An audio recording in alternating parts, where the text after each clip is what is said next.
ವೀಕ್ಷಕರೇ ನಮಸ್ಕಾರ. ತಮ್ಮ ಪರಿಚಯ ವಾಹಿನಿಗೆ ಸುಸ್ವಾಗತ. ಆತ್ಮೀಯರೇ, ದೇವತೆಗಳು ಮತ್ತು ರಾಕ್ಷಸರು ಇಬ್ಬರೂ ಒಂದೇ ತಂದೆಯ ಮಕ್ಕಳು ಎಂದರೆ ನೀವು ನಂಬುತ್ತೀರಾ? ಹೌದು ವೀಕ್ಷಕರೇ, ಸ್ವರ್ಗದ ಅಧಿಪತಿ ಇಂದ್ರನಿಂದ ಹಿಡಿದು ಪಾತಾಳ ಲೋಕದ ಮಹಾಸರ್ಪಗಳವರೆಗೂ, ಆಕಾಶದಲ್ಲಿ ಹಾರುವ ಗರುಡನಿಂದ ಹಿಡಿದು ಭೂಮಿಯ ಮೇಲಿರುವ ಪ್ರತಿಯೊಬ್ಬ ಮನುಷ್ಯನವರೆಗೂ ಈ ಸಮಸ್ತ ಸೃಷ್ಟಿಯ DNA ಒಬ್ಬರೇ ಒಬ್ಬ ಮಹಾಪುರುಷರಿಗೆ ಸೇರುತ್ತದೆ. ಅಷ್ಟೇ ಅಲ್ಲದೆ ಈ ಭೂಮಿಯ ಮೇಲಿರುವ ಕ್ಷತ್ರಿಯರನ್ನೆಲ್ಲ ಗೆದ್ದಂತಹ ಗುರು ಪರಶುರಾಮರು ಇಡೀ ಭೂಮಂಡಲವನ್ನೇ ಇದೇ ಮಹಾಪುರುಷರಿಗೆ ದಾನವಾಗಿ ನೀಡಿದ್ದರು. ಭಾರತ ದೇಶದ ಉತ್ತರದ ಉತ್ತುಂಗದಲ್ಲಿರುವಂತಹ ಕಾಶ್ಮೀರಕ್ಕೆ ಈ ಹೆಸರು ಬರಲು ಸಹ ಕಾರಣಕರ್ತರು ಇದೇ ಮಹಾಪುರುಷರು. ಆ ಮಹಾಪುರುಷರೇ ಕಶ್ಯಪ ಮಹರ್ಷಿಗಳು. ಯಾರು ಈ ಕಶ್ಯಪ ಮಹರ್ಷಿಗಳು? ಇಡೀ ಜಗತ್ತಿನ ಮಹಾಪುರುಷ ಅಥವಾ ಸರ್ವಲೋಕದ ಪಿತಾಮಹ ಎಂದು ಇವರನ್ನೇಕೆ ಕರೆಯಲಾಗುತ್ತದೆ? ಇವರ ಸುತ್ತ ಅಡಗಿರುವಂತಹ ರೋಚಕ ರಹಸ್ಯಗಳೇನು? ಬನ್ನಿ, ನಮ್ಮ ಈ ಪ್ರಸ್ತುತ ಸಂಚಿಕೆಯ ಮೂಲಕ ಕಶ್ಯಪ ಮಹರ್ಷಿಗಳ ಬಗ್ಗೆ ಸಂಪೂರ್ಣ ಮಾಹಿತಿಗಳನ್ನು ಒಂದೊಂದಾಗಿ ತಿಳಿದುಕೊಳ್ಳುತ್ತಾ ಹೋಗೋಣ. ಕಶ್ಯಪರು ಯಾರು?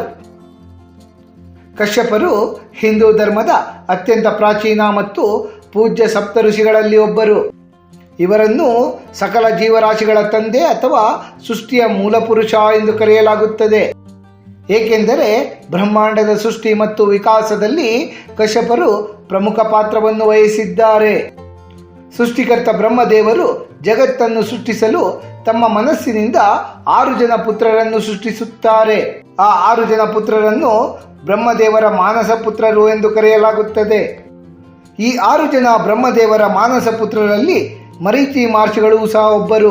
ಈ ಮರೀಚಿ ಮಹರ್ಷಿಗಳ ಪುತ್ರರೇ ಕಶ್ಯಪ ಋಷಿಗಳು. ದಕ್ಷ ಪ್ರಜಾಪತಿಯು ತನ್ನ 13 ಮಂದಿ ಪುತ್ರಿಯರಾದಂತಹ ಅದಿತಿ, ದಿತಿ, ವಿನತ, ಕದ್ರು, ಧನು ಮುಂತಾದವರನ್ನು ಕಶ್ಯಪರಿಗೆ ಕೊಟ್ಟು ವಿವಾಹವನ್ನು ಮಾಡಿರುತ್ತಾರೆ.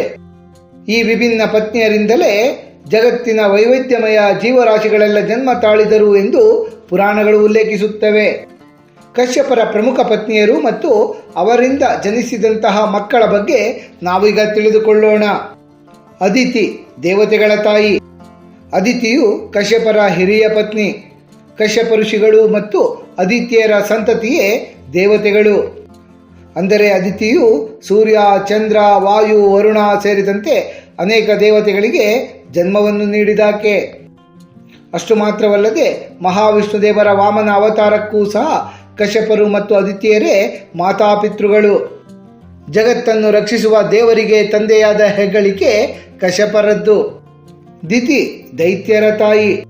ಕಶ್ಯಪರು ಮತ್ತು ದಿತಿಯ ಸಂತತಿಯನ್ನೇ ದೈತ್ಯರು ಅಥವಾ ಅಸುರರು ಎನ್ನಲಾಗುತ್ತದೆ. ಇವರಿಬ್ಬರ ಮಕ್ಕಳಲ್ಲಿ ಹಿರಣ್ಯಾಕ್ಷ ಮತ್ತು ಹಿರಣ್ಯಕಶಿಪು ಪ್ರಮುಖರಾದವರು. ವಿನತ. ಕಶ್ಯಪರ ಪತ್ನಿ ವಿನತಾಳು ಮಹಾವಿಷ್ಣು ದೇವರ ವಾಹನವಾದ ಗರುಡ ಮತ್ತು ಸೂರ್ಯದೇವರ ಸಾರಥಿಯಾದ ಅರುಣರಿಗೆ ಜನ್ಮವನ್ನು ನೀಡಿದಾಕೆ. ಕದ್ರು. ಕದ್ರು ಸಹಸ್ರಾರು ನಾಗಗಳಿಗೆ ತಾಯಿ. ಅಂದರೆ ಕಶ್ಯಪರು ಮತ್ತು ಕದ್ರು ದಂಪತಿಗಳಿಂದಲೇ ಇಡೀ ಸರ್ಪ ಜಗತ್ತು ಉಗಮಗೊಂಡದ್ದು. ಶಿವದೇವರ ಕೊರಳಿನ ಹಾರವಾದಂತಹ ವಾಸುಕಿ, ಮಹಾವಿಷ್ಣು ದೇವರ ಶಯನವಾದ ಆದಿಶೇಷ ಎಲ್ಲರೂ ಸಹ ಇವರ ಸಂತತಿಯಿಂದ ಬಂದವರೇ. ಧನು ದಾನವರ ತಾಯಿ. ಕಶ್ಯಪ ಮತ್ತು ಧನು ದಂಪತಿಗಳಿಗೆ 100 ಮಂದಿ ಪುತ್ರರು ಜನಿಸಿರುತ್ತಾರೆ. ಇವರನ್ನು ದಾನವರು ಎಂದು ಕರೆಯಲಾಗುತ್ತದೆ. ದಾನವರು ದೈತ್ಯರಿಗಿಂತಲೂ ಭಿನ್ನರಾಗಿದ್ದರೂ ಸಹ ಇವರು ದೇವಾನುದೇವತೆಗಳೊಂದಿಗೆ ನಿರಂತರ ಸಂಘರ್ಷದಲ್ಲಿದ್ದವರು. ದೈತ್ಯರು ದೈಹಿಕವಾಗಿ ಅತಿ ಬಲಶಾಲಿಗಳಾಗಿದ್ದರೆ ದಾನವರು ಮಾಯಾವಿ ವಿದ್ಯೆಯಲ್ಲಿ ನಿಪುಣರಾಗಿದ್ದರು. ದೈತ್ಯರಲ್ಲಿ ಭಕ್ತಿ ಮತ್ತು ಜ್ಞಾನವೂ ಸಹ ಇದ್ದಿತ್ತು. ಉದಾಹರಣೆಗೆ ಬಲಿಚಕ್ರವರ್ತಿ ಮತ್ತು ಪ್ರಹ್ಲಾದ. ಆದರೆ ದಾನವರು ಅಧರ್ಮದ ಹಾದಿಯಲ್ಲಿಯೇ ನಡೆಯುತ್ತಿದ್ದರು. ಇವಿಷ್ಟೇ ಅಲ್ಲದೆ ಕಶ್ಯಪರಿಗೆ ಮುನಿ ಎಂಬ ಪತ್ನಿಯಿಂದ ಅಪ್ಸರೆಯರು, ಕ್ರೋಧವಶ ಎಂಬ ಪತ್ನಿಯಿಂದ ಕ್ರೂರ ಪ್ರಾಣಿಗಳು, ಇರಾ ಎಂಬ ಪತ್ನಿಯಿಂದ ಗಿಡಮರ ಬಳ್ಳಿಗಳು ಮತ್ತು ವನಸ್ಪತಿಗಳು, ಸುರಭಿ ಎಂಬ ಪತ್ನಿಯಿಂದ ಗೋವುಗಳು, ಕಳ ಎಂಬ ಪತ್ನಿಯಿಂದ ಯಕ್ಷರು, ಅರಿಷ್ಟ ಎಂಬ ಪತ್ನಿಯಿಂದ ಗಂಧರ್ವರು, ಕಪಿಲ ಎಂಬ ಪತ್ನಿಯಿಂದ ಅಮೃತ ಮತ್ತು ದಿವ್ಯ ಔಷಧಿಗಳು ಉಗಮವಾಗಿದ್ದವು. ಹೀಗೆ ದೇವ, ದಾನವ, ಪ್ರಾಣಿ, ಪಕ್ಷಿ ಮತ್ತು ಮನುಕುಲದ ಉಗಮಕ್ಕೆ ಕಶ್ಯಪರೇ ಕಾರಣಕರ್ತರು. ಹಾಗಾಗಿಯೇ ಈ ಸೃಷ್ಟಿಯ ಸಮಸ್ತ ಜೀವರಾಶಿಗಳ ಮೂಲ ಪಿತಾಮಹ ಋಷಿ ಕಶ್ಯಪರು.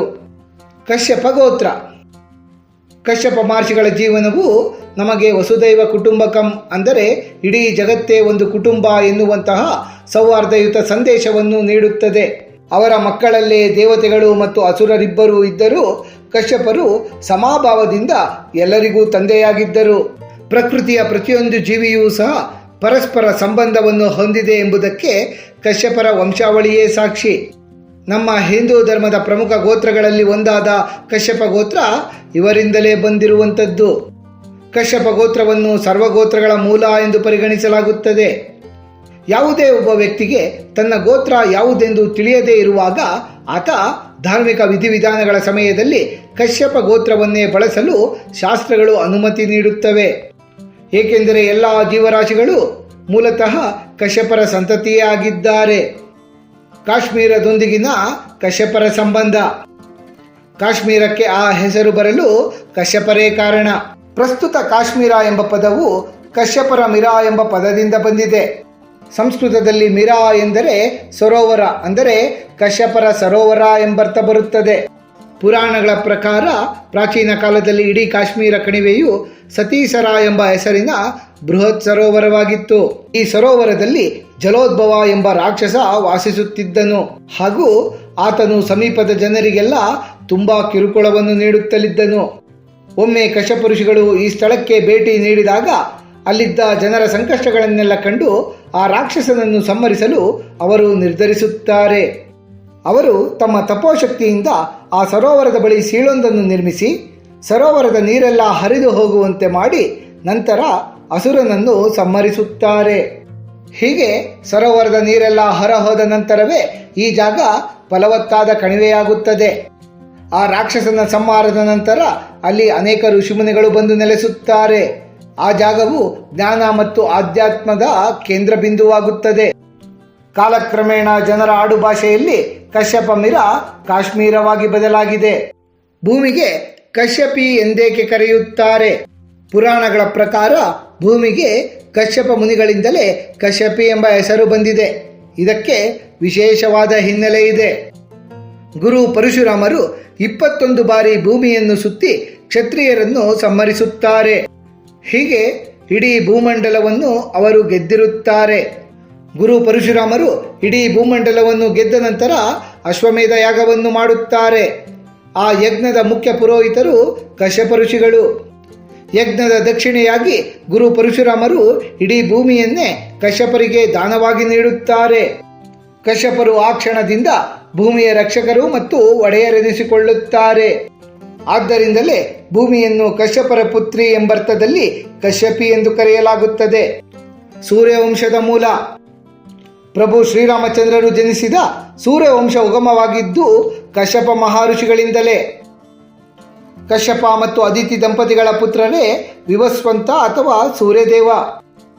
ಸೂರ್ಯದೇವರ ಪುತ್ರ ಮನು, ಮನುವಿನ ಪುತ್ರ ಇಕ್ಷ್ವಾಕು. ಇದೇ ಇಕ್ಷ್ವಾಕು ವಂಶದಲ್ಲಿ ಮುಂದೆ ದಶರಥ ಮಹಾರಾಜ ಮತ್ತು ಪ್ರಭು ಶ್ರೀರಾಮಚಂದ್ರರು ಜನಿಸಿದ್ದು. ಕಶ್ಯಪರ ಸಾಧನೆಗಳು. ಕಶ್ಯಪರು ಕೇವಲ ಮೂಲ ಪುರುಷರಲ್ಲದೆ ಜ್ಞಾನದ ಭಂಡಾರವಾಗಿದ್ದರು. ಆಯುರ್ವೇದ ಜ್ಞಾನವನ್ನು ಇಂದ್ರನಿಂದ ಪಡೆದ 3 ಮಹಾನ್ ಋಷಿಗಳಲ್ಲಿ ಕಶ್ಯಪರೂ ಸಹ ಒಬ್ಬರು.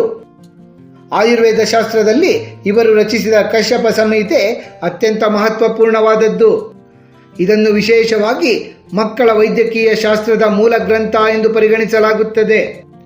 ಗರ್ಭಿಣಿಯರ ಆರೈಕೆ ಮತ್ತು ಹೆರಿಗೆಯ ನಂತರದ ಚಿಕಿತ್ಸೆಗಳ ಬಗ್ಗೆ ಕಶ್ಯಪ ಸಂಹಿತೆಯಲ್ಲಿ ವಿಸ್ತಾರವಾಗಿ ವಿವರಿಸಲಾಗಿದೆ. ಋಗ್ವೇದದ ಅನೇಕ ಸೂಕ್ತಗಳನ್ನು ಕಶ್ಯಪ ಋಷಿಗಳೇ ರಚಿಸಿದ್ದಾರೆ. ಕಶ್ಯಪರು ರಚಿಸಿದ ಮತ್ತೊಂದು ಗ್ರಂಥವೆಂದರೆ ಕಶ್ಯಪ ಸ್ಮೃತಿ. ಇದರಲ್ಲಿ ಮಾನವ ಜೀವನದ ನಿಯಮಗಳು, ಮನುಷ್ಯ ಪಾಲಿಸಬೇಕಾಗಿರುವ ಕರ್ತವ್ಯಗಳು, ಧಾರ್ಮಿಕ ವಿಧಿವಿಧಾನಗಳ ಬಗ್ಗೆ ವಿವರವಾಗಿ ಬಣ್ಣಿಸಲಾಗಿದೆ. ಕೃಷಿ ವಿಜ್ಞಾನದ ಬಗ್ಗೆ ಕಶ್ಯಪೀಯ ಕೃಷಿ ಸೂಕ್ತ ಮತ್ತು ವಾಸ್ತುಶಿಲ್ಪದ ಬಗ್ಗೆ ಕಶ್ಯಪ ಶಿಲ್ಪಶಾಸ್ತ್ರ ಎಂಬ ಗ್ರಂಥಗಳನ್ನು ಕಶ್ಯಪರು ರಚಿಸಿದ್ದಾರೆ.